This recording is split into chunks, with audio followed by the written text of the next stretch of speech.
Today on Energy Contact, thought creates structure. So we're going to learn about how thought creates and shapes bones, and how bones, and therefore thoughts, shape us.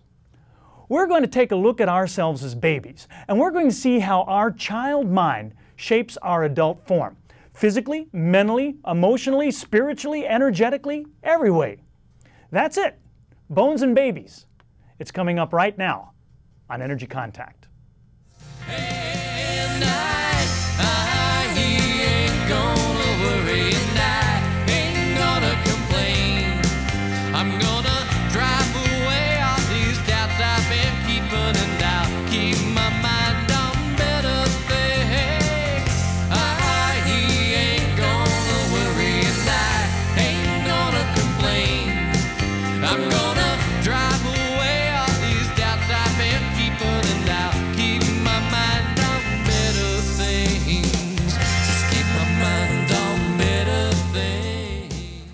Hello and welcome to Energy Contact. My name is Joseph Willenbrink.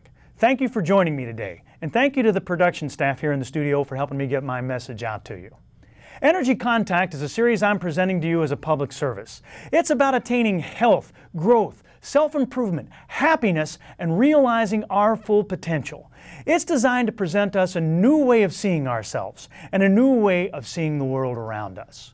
We're talking about things that have to do with making an energetic contact with ourselves internally and with our environment. There's no difference between the body, the mind, the spirit, the emotion, the intellect, the ego. There's no difference between mass and energy. There's something about us that loves to pull these things apart, separate, dissect, take one part out of the whole, look at it under a microscope. But in fact, all that health and self-improvement we're talking about take place when we do just the opposite, when we see the big picture, when we put these things together and make an energetic contact between the physical world and the unseen one. We're presenting on these programs a brand new paradigm that is thousands of years old. We're presenting extraordinary topics for ordinary people. And let's move right ahead with that. Let's bring up our first slide. Everyone please know that I am not a doctor. I don't want to be one. This show is in no way a medical advice show, and you should be taking no medical advice from it.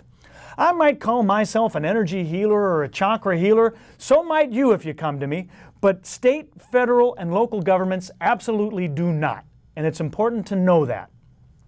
There's a lot of important things on this slide, so we're going to leave it up there for a couple of seconds. Please look at it thoroughly. Look at it with your full awareness, if you will.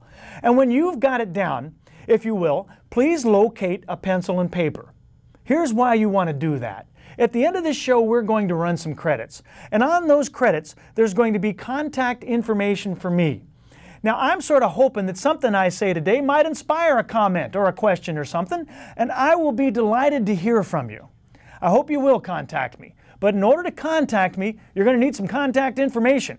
In order to get that, you're going to need a pencil and paper. There'll be plenty of time when the credits roll to write that information down, if you've got your pencil and paper ready. So if you locate that now, I appreciate it. All right, let's come back here. Today's show is show number 8.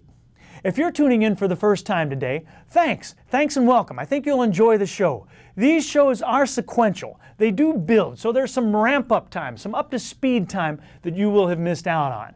But I'm doing my very best as well to have these shows give you great value on a standalone basis. And I think you'll get a lot out of today's show. If it is your first time and you like the show and what you see piques your interest, then please look around. The earlier shows will be re-airing. They'll either be re-airing here on this channel or perhaps at different times on different days in different areas where your friends live. And if you look for them, I'll appreciate it. All right. And now it's the time of the show where we introduce my co-host, the brains of this outfit. Let's get Slim on camera. This is my friend Slim here, and Slim is here for a reason. Since we are investigating what it is that the energy contacts in the physical self, we have to know a few things, don't we? We have to know something about energy, and this program is certainly about energy. But all that energy out there somewhere in some abstract place does us no good whatsoever. It does us no good until we bring it into contact with something. Well, Slim is here to help us understand that thing that the energy contacts. Remember, a body without energy is just a corpse. And energy without a body might be a number of cool things, but none of them are human. All right, so let's move along. Previously on Energy Contact, we have been discussing about how thought creates structure, how we build ourselves physically from what goes on in us mentally, emotionally, spiritually, energetically, how we set up our strengths and weaknesses based on how we build ourselves. We've seen how 1,000,000 different people will respond to the exact same bump or the exact same hug in 1,000,000 different ways. We build ourselves in different ways relative to the same inputs. We've seen how from identical atoms are born individual cells, and then how these cells become tissues, and these tissues become bones, muscles, nerves, organs, whatever it is they become, and those parts become us.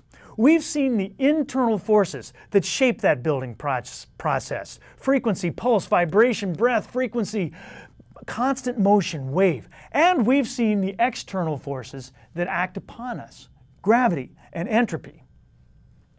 And we have discovered the body intellect, a very important discovery. How the same materials in our brains, we've always thought of them as brain things that give us thought, reason, recall, memory, intellect, intelligence. All those things are in fact going on in every cell of our body. So, we've covered a lot of stuff so far, haven't we? Recently, the past couple of shows, we've looked at our early formation in the womb. It's our micro formation, if you will. We've looked at that formless goo in there, that stuff that we were, that longs to individuate, that longs to separate. Well, today, we're breaking out of the womb, and we're getting into our early childhood a little bit.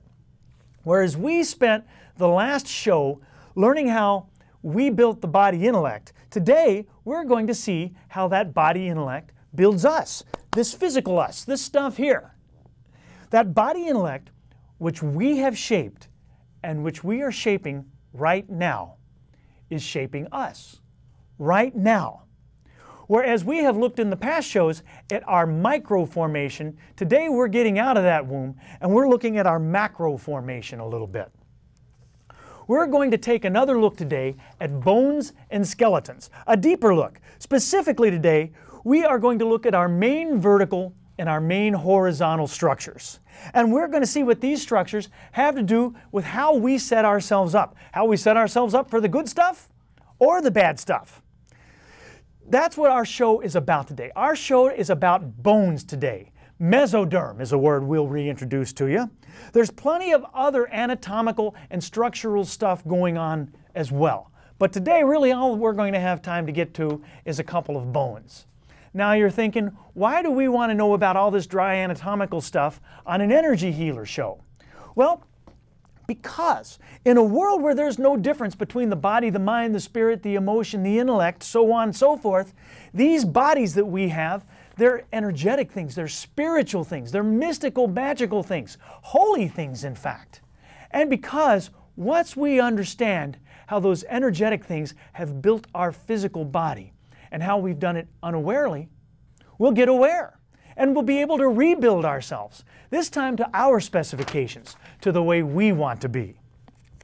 All right, a lot of lofty goals today, but before we get into it all, now is the time where you get to sit back, take a deep breath, close your eyes if you can, because we have arrived to the part of our show where we get to take our virtual field trip, just like we do about this part of every show. And today for our virtual field trip, we are going to observe a toddler and his great-grandmother going for a walk. Baby is, probably not 2 years old yet, barely learning to walk. And great-grandma, well, she's made it into her 80s. And there they are, just going for a leisurely stroll through the neighborhood. We're observing them, and there's a lot of neighbors out observing them too. And we notice that as they take off on their walk, that they are moving very slowly. They're both moving very slowly, and both for very different reasons.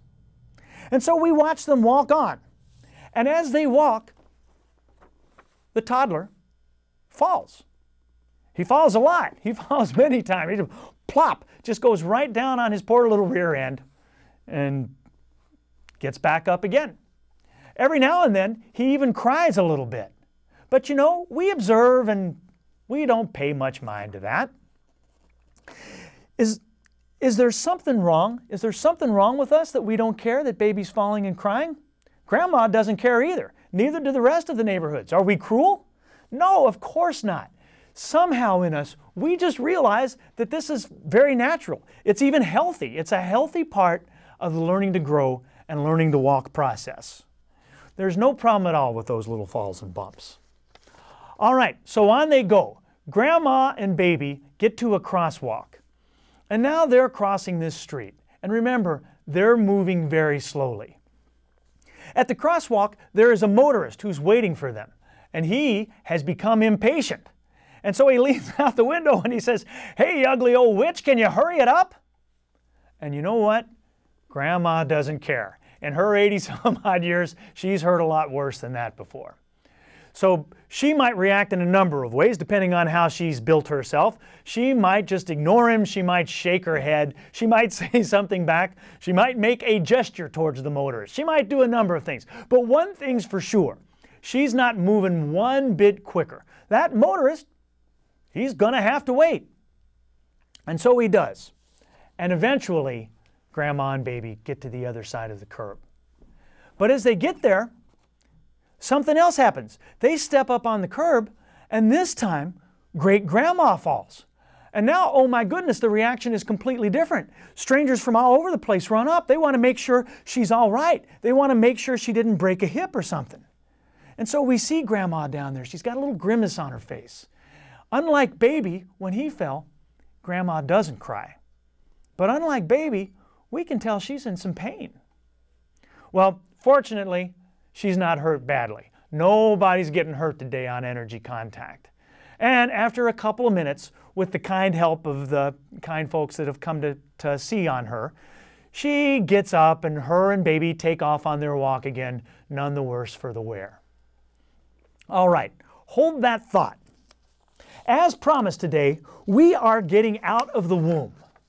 But before we do, we got to spend a few minutes back in the womb. We got to do a little bit of review before we break out. As you recall, a lot of stuff happened in our first month in the womb. Just after conception, that zygote that will become us has divided into 3 layers. Do you recall we spoke about that? There was an inside layer, an outside layer, and then finally a middle layer. Every cell in our adult bodies, every cell in your body and in my body, sprang from one of those 3 layers that developed within a few weeks after conception. Scientists, by the way, they call these layers the ectoderm, the endoderm, and the mesoderm, respectively. Don't let those terms throw you off. Scientists just like to use big words. It makes them appear smarter. It just means inside, outside, and middle. And we're about to make short work of them right now. That outer layer, that outside layer, that ectoderm, it becomes skin, nails, tooth enamel, mammary glands in some of us, nervous system, and brain. For the most part, that ectoderm defines us as something separate from our outside environment. It's the shell of the M&M. It keeps the inside in, it keeps the outside out. It's the reason that I'm not melting into this table that I'm leaning on. It's the reason that I'm not melting into this stool I'm sitting on. That's what the ectoderm does. Then there's the endoderm. That's the innermost layer. What the endoderm becomes is intestines, liver, pancreas, bladder, lungs, trachea, much of the reproductive system. What the endoderm does is it converts the outside world into us. This stuff right here was just last month's broccoli. What turned it into me? The endoderm did that. If the ectoderm is the container, then the endoderm, for the most part, is that formless goo, that goo you see on the monster movies, the stuff that needs to be contained, that wouldn't have any form if it weren't. It's guts and goo. All right, so you're thinking, where's our bones? Where's Slim? Well, that brings us to our 3rd layer, our middle layer. And that is what those scientists call the mesoderm. Just means middle layer. That mesoderm becomes bones, muscles, blood, cartilage, tendons, ligaments, fascia. And then eventually it becomes kidneys, heart, gonads, inner teeth, other little bits and parts here and there. This middle layer is what gives us form. It's what gives us structure, support, motion, locomotion. It's what makes us move. That mesoderm, by providing motion, provides life. It does the bidding of those internal forces that animate us. And so not only does it make us live, not only does it give us structure and motion, but it also makes us different one from the other. It gives us our individuality. Bones are mesoderm. That's what SLIM is. And that's what our show is going to be about today, largely. Bones and how the body intellect builds these bones. But remember, our bones are not our frame. We're about to see that in more detail in a second. Our bones don't support us, we support them. All right, hold that thought and let's fast forward. We're busting out of this womb here. Let's return to our toddler. Freud tells us that most of our development in life happened between birth and 4 years. Freud's a smart guy, but we've seen that that's largely incorrect. That actually, most of our development, a huge chunk of it, happened in the womb. In fact, it happened in the first month in the womb, before mom even thought about going out and buying a pregnancy test. That's when these structures were building the body intellect. Birth to 4 years is just the icing on the cake. But even so, there's plenty of development taking place with toddler. Let's come back to baby. He might be out of the womb, but he is still greatly undeveloped. We've spoken of ourselves in the womb as formless goo. Outside, baby, he's still pretty gooey. Some of baby's muscles can't flex or release yet. And his bones are more like rubber than they are like bone. As an example, we've all heard about that soft spot on baby's head. That's because his skull isn't finished yet. And you know what? It's a good thing. Can you imagine if baby had grandma's bones, what that would be like going through the birth canal? Well, those bones would just pulverize. They'd turn to dust from that pressure. The fact that they're rubbery is what gets him through. So what we're calling bone in baby, it's basically cartilage. It's like this stuff in your nose here. And then, like fruits and vegetables, as we go through the life cycle, we progressively ripen and then ultimately rot. So on our walk there, baby, he's still pretty green. And grandma, well, she's gotten pretty brittle. All right, so now that brings us back to adult bones and skeletons. We're going to look at them now. What we have seen on previous shows that we were taught incorrectly about the skeleton. We were always told that our skeleton is our framework, that our skeleton gives us strength and support, that our bones hold us together, and that all of our frame here, it's that the other things are just hung on there. They're hung on there like Christmas ornaments are hung on a Christmas tree. That our skeleton is our framework like the girders on a high-rise building. That's in fact incorrect. How can that be? We're going to take a look at SLIM here. Let's get a close-up of SLIM and see if we can't see what holds SLIM together. We can see here on SLIM, if we get him in here, SLIM has got some bolts and screws here. Can you see some of these things? These things hold SLIM together. He needs them. We don't have those bolts and screws in us, huh? What holds us together? Without those things, SLIM would fall apart. As a matter of fact, I brought a picture. Do you want to see what SLIM would look like without those things? Ha! There he is. That is, actually, to be honest, that's not what SLIM would look like because those bones have order. The law of entropy says that if SLIM didn't have his bolts and screws, he'd just be a pile. Well, we don't have any bolts and screws, do we? But we don't look like that. We look a little bit more like SLIM. What's up with that? It's important to know that there is nothing on your bones or in your bones that holds your skeleton together. Bones don't hold us together. We hold them together. The bones don't support the body supports the bones, and that's why SLIM needs bolts and screws, and you don't. We've had it upside down and backwards all these years, and so did our anatomy teacher, by the way. Bones provide form by providing space. Otherwise, we'd just be blobs. Let's come back here to Slim and we'll see that. Otherwise, yeah, if it wasn't for our bones, there'd be nothing that kept Slim's hand from being up here. The bone provides space. That's its function in there. Now we can see from Slim as we come out here that Slim is basically a vertical creature. You and I are basically vertical creatures, but we have main vertical and main horizontal structures. Slim's horizontal structures we're about to see here. There they are here. We're getting to Slim's pelvis. As a matter of fact, the horizontal structures in Slim and in us, they have to be very strong. They have to be strong in order to hold all that vertical stuff so far away from it. Let's look at a couple of these basic structures on Slim. Our basic structures, our basic vertical structures are our spine and our legs. You see the top of our legs here. These are our femur bones. We'll come back to them in a second. Our basic horizontal structures are our feet, but then our pelvis, and up here our shoulders. But today we're going to focus on the two main structures, the spine and the pelvis. Now let's take a look at Slim from the back a little bit. We'll come in on him again. And you can see here that this pelvis, it is strong, and it holds that entire spine here with a lot of flexibility. Our spine needs to have flexibility. Otherwise, we'd be stiff. We'd be like Frankenstein monsters. And so that's why these spines have these building block formations. We'll look a lot at that in future shows. But for now, what we want to see is how this spine here is putting pressure down, is putting all the weight from the top of our body right in here onto this horizontal structure. See this thing here? That is not pelvis. It's down here in the pelvis, but that is the bottom of the spine. That's the sacrum. And this here is the sacroiliac joint. A lot of people get pain in their sacroiliac joint because all of this pressure is pushing down from all of this vertical stuff right down into our pelvis.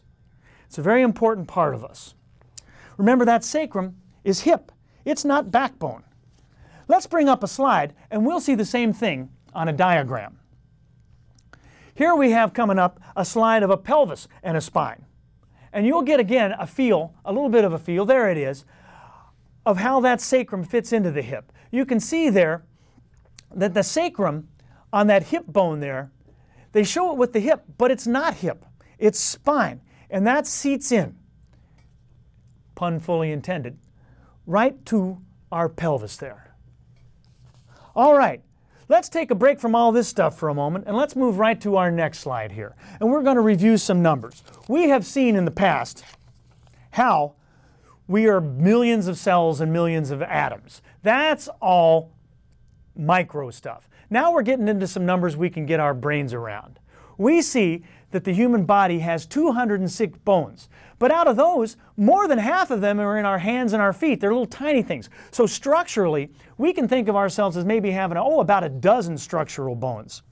It's interesting to note that baby, who we're looking at, has 275 bones maybe. Some people say up to 350. Nobody really knows because baby is so formless that these things are arbitrary decisions. We have 630 muscles too, and we'll look at that on a previous show. But for now, we want to stay with muscles. Let's come right to our next slide because we want to see what all this has to do with baby and infancy and toddlerhood. See baby there? Baby is walking. And he's walking what direction? Look at his feet there. Which way are his feet pointing and why? Ostensibly, that baby is walking forward, but that's not where his feet are going. Why are his feet going in those directions? These are baby's first steps, and he's still forming his main vertical and horizontal structures. But it looks kind of funny. The sad news is his structure is being deformed. And do you know what's doing it? Look closer there. Look in the middle of baby, and you see extra thick, extra absorbent disposable diapers. Well, look, those diapers have made a brace. It's impossible for him to hold his legs straight and to hold them straight under his pelvis because those diapers are pushing his thighs apart. Remember, he's all rubber and he's still being molded. What's molding him now?